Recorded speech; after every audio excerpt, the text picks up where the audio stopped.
Hello, kittens. So, vis-a-vis nothing, the time has come to present my social work story to you all. I was thinking maybe hearing this would help some younger person who's considering a career in social work, but probably not. Really, we're just hanging out, chatting, for the new people who don't know my whole life story. You're going to get it in bits and pieces, and you will get it. Oh, yes, you will. Didn't I say at the end of last year I wasn't going to share as much personal information in the coming year? Well, we're going deep. We're going personal. Not really. I'm an open book. I mean, what's the diff? But there's so much craziness going on in the world right now. Just like, So this is just a distraction, right? So we don't have to think about the price of gas and the price of eggs and I don't know, whatever else we're thinking about. I'm sorry to say I have to fold laundry while we chat because if I don't, I will have a complete nervous breakdown regarding the 38 metric tons of laundry I have to fold and put away. Why? Frugal mommy, why? Why do you have to put it all away yourself? Don't you have other people in the family? Don't other people wear clothes? Oh yeah, they do. And we've had talks about it. That looks good. But I just can't anymore. Like my house is such a wreck. It's just freaking me out. And I really wanted to spend, I hope you've got time. Like, you know what? Pause, go to the bathroom, take a break, get a drink, because this is probably going to take a while. Because I'm already off topic. It was funny when I suggested in a video, and I was like, does anybody want to hear this story? Because I know we have new people who maybe didn't know I was a social worker. And a lot of old people are like, yeah, go ahead, tell it. I'd love to hear it again. And I'm like, again, did I tell that story already? Like, how many times have I told that story? And am I going to tell it? I hope I tell it the same way twice. Because I don't even remember what I ever said before. Anywho, laundry. So, the house. Anyway, so I wanted to can today. Really, like folding laundry all day was not what I wanted to do. But I can't find my giant canning pot, which I realized, yes, we do have one. I'm pretty sure we found one in a dumpster, and we didn't really know what it was, and I thought it was a giant turkey boiling pot, turkey frying pot. One of those giant turkey frying pots, that people set themselves on fire with every Thanksgiving out in the backyard. Obviously, deep fried turkey is not part of me. Social work. Social work. How did she fit in an office environment all those years? Not well. We go back to the beginning. I was born on a dark and stormy night under the sign of Scorpio. Okay, not that far. But I do want to say a couple things about my childhood because I think it's relevant. We're building the mental and emotional profile that leads one to the interesting, difficult, frustrating, challenging, fascinating, important, yet poorly paid profession of social work. It's tied to religion for me. And why? Because, I'll tell you. So I grew up in a nominally Christian household, meaning we celebrated Christmas, we celebrated Easter, my grandparents went to church, we were Presbyterian, if anything. Basically, that was it. Like, it was just not a religious household growing up whatsoever, though my grandmother did go to church. And sometimes when I was with her in the summer, I would go with her, though I have to say, I pretty much always regretted it because you had to dress up. It's hot. I, like my grandmother, and we're talking like early 1970s, I had to wear white gloves. She wore white gloves every single time she went to church. So if I went in here, I had to wear white gloves too. And it's hot in the summer and boring. I think that's why I always really regretted it. I was like, why did I go again with her? It's so freaking boring. It's just so boring. You know what? Not every minister, I'm just going to say it. I'm going controversial. Not every minister out there is really called to the ministry. I'm just going to say that. And some, I'm sorry, are boring. Anyhow. Are you calling me just anyhow? I meant anywho. So not a terribly religious upbringing at all. Though still laundry, different room for a sec. So, raised nominally religious, went to college, was a total atheist, majored in religion, got out of college, became a born-again Christian, decided, I should study religion from the viewpoint of a believer. So I went to Princeton Theological Seminary and got my master's in divinity, which is a 3-year degree. It's what you get if you want to be an ordained minister in a mainline Protestant church, basically. Oh, there we go. And okay. You're my baby. Oh, yeah, baby. Okay. Where were we? Okay, so I became a born-again Christian and then went to seminary, got my MDiv. But I never felt called to the ministry, right? I was not going to be a preacher. So after seminary, I taught and I sucked at that. And then I got married and moved to Georgia because my ex-husband is a professor at the University of Georgia. So we're down there, and he said, Amy, you're about to turn 30. What are you going to do with your life? And I was like, I don't know. So I was flipping through the graduate school bulletin for University of Georgia and came across social work. And I thought, social work, that sounds like a good idea. That seems like a good way to serve God, help God's people. Even though I kind of don't like people that much. I mean, I like all of you guys. Like anybody watching this video, obviously I like the people I know. But just people in general, don't like people. But anyway, you know, you got to do what God wants you to do. So that's how I got into social work. I started my master's in social work at the University of Georgia. I did 1 year there. And then my ex-husband decided we weren't going to be married anymore. So I did not do the second year of my MSW at Georgia. I hooked up with the rebound boyfriend that you always have after your husband dumps you. And he and I moved to California, and there I had my older daughter, my big girl. So some people ask, wait a minute, she just mentioned having 5 people in the home. Who's the 5th? I have an older daughter, and yes, she still lives with us. I mean, this is her legal address. But she's in grad school. And yes, so I had her, and then out there in California, and I made some money as an extra in movies. Oh, I know, how fab.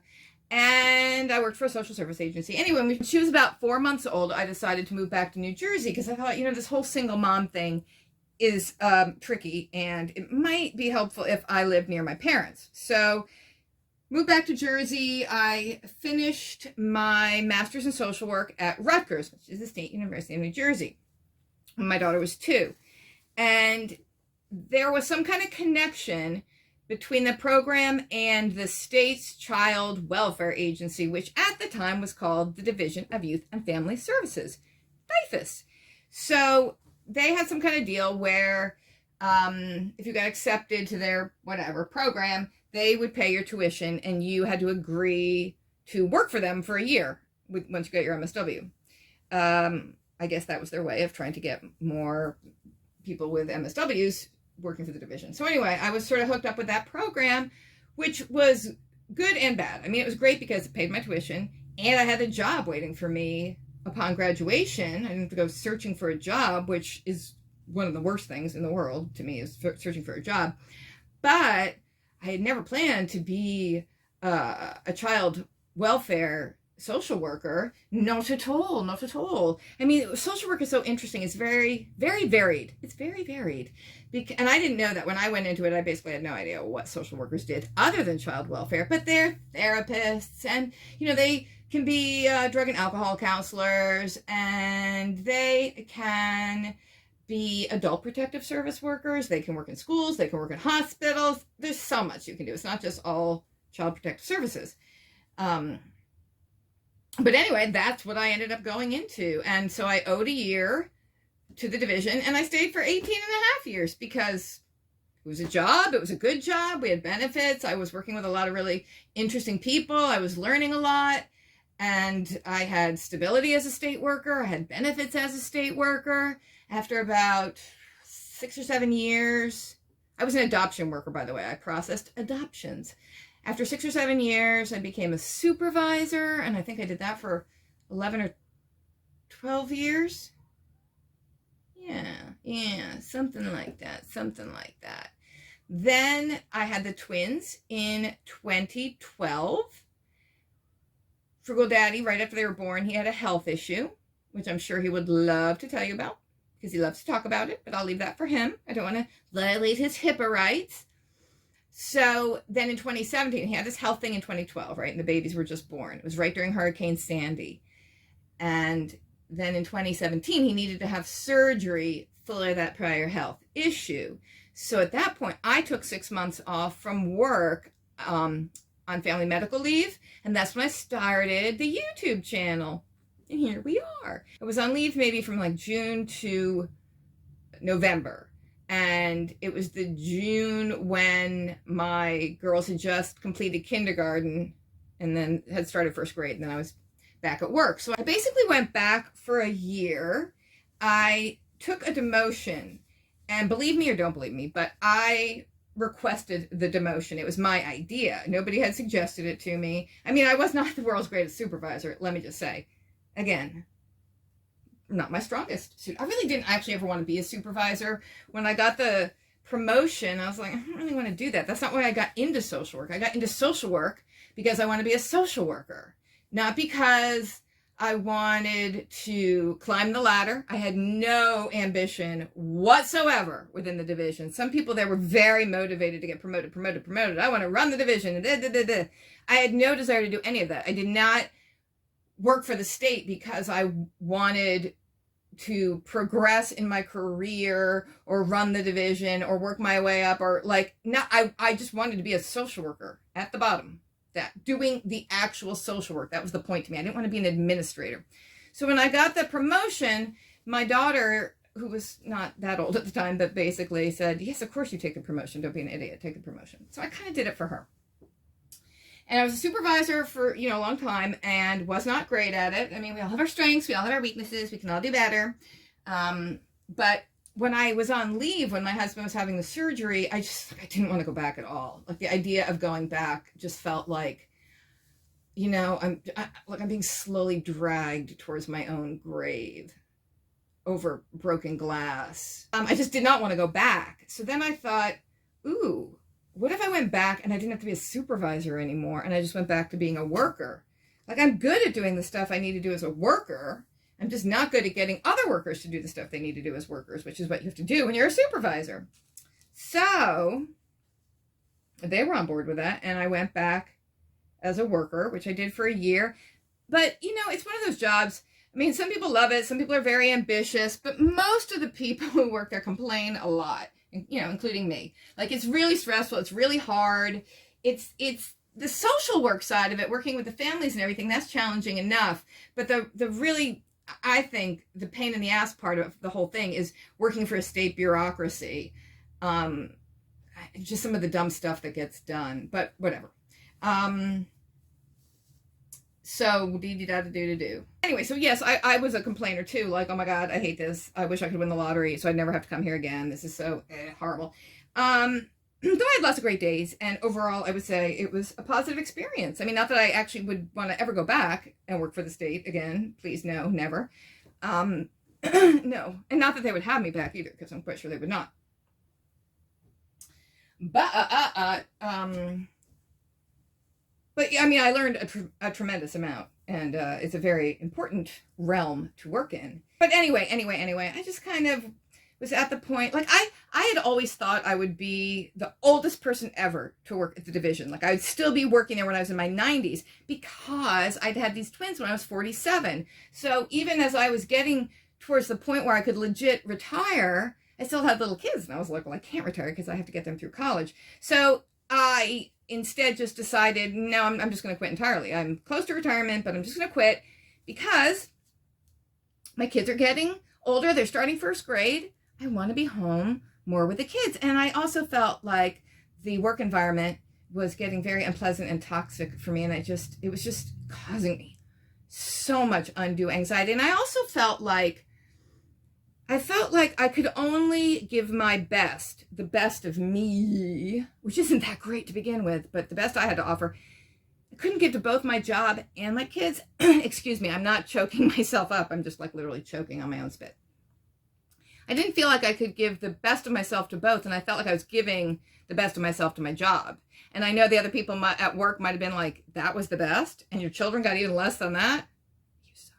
But that's what I felt like. I felt like by the time I got home from work, I was just so drained and so tired and so old and grumpy that I just didn't have anything like fun left over, you know, for my kids. So I wanted to be with my kids before they got so old that they just like couldn't give a crap about spending time with me anymore. And if I had waited and retired when I legitimately could, you know, they'd be like junior high going into high school. And yeah, those kids love hanging out with mom.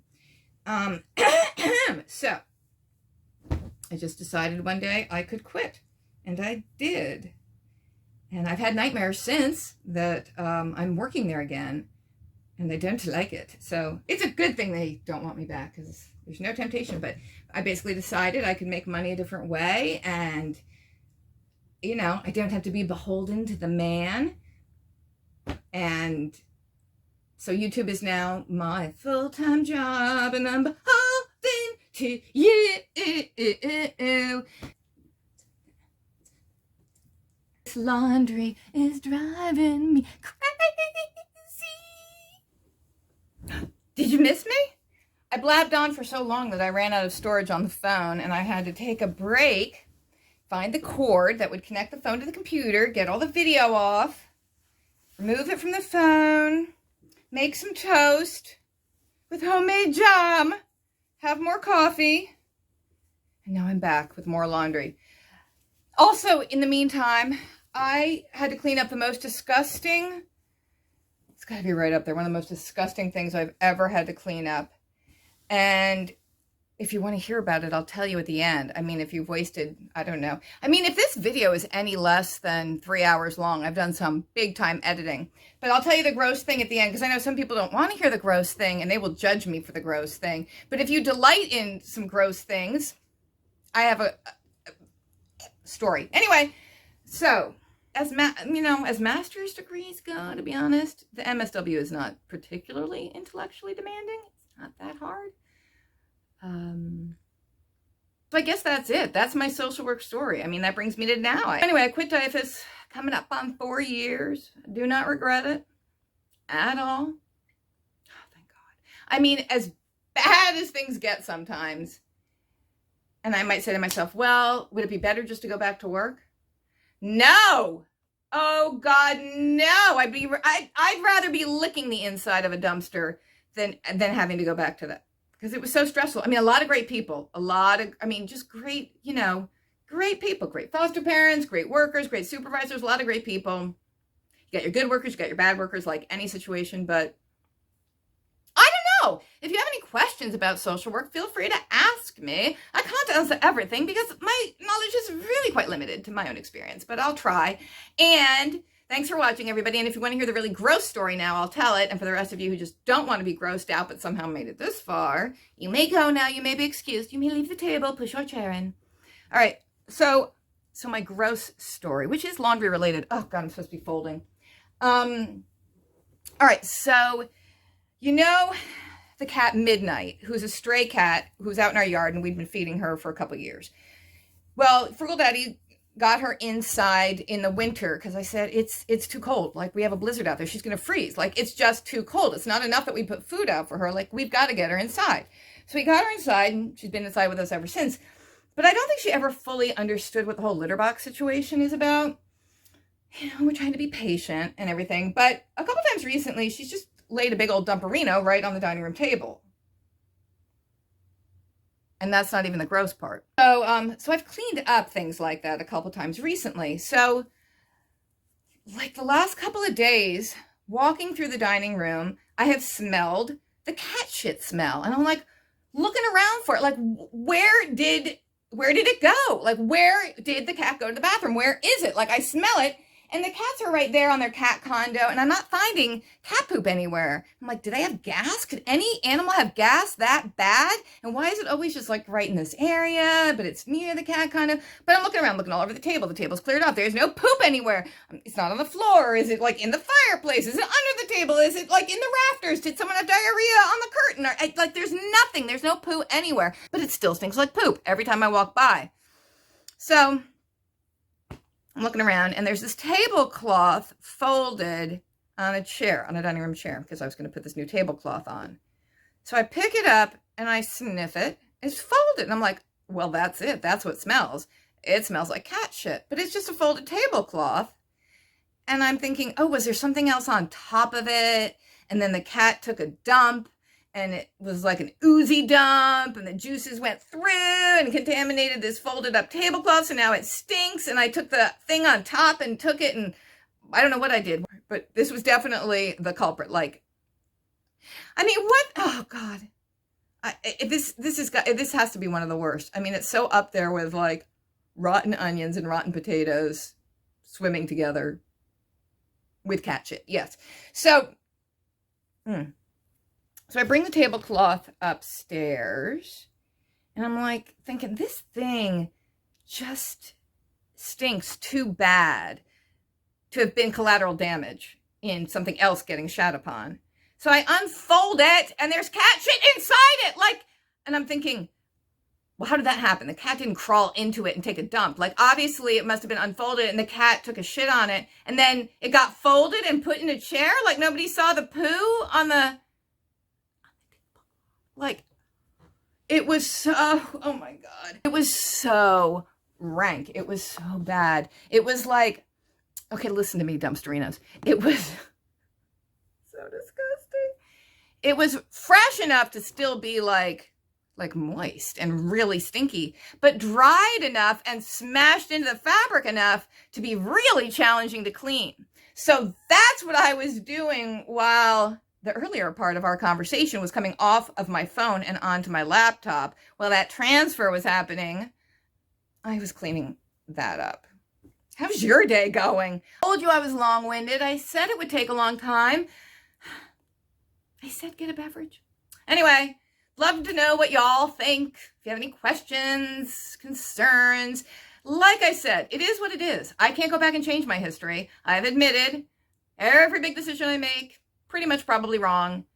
But many of those decisions had to be made, and that life path had to be followed in order to create the 3 daughters that my miracle womb created. I had to have that awful relationship with that awful man, which led to this, which moved there, and then da-da-da-da, because that's how I got my kids. And that's the bottom line, always. It's always about the kids.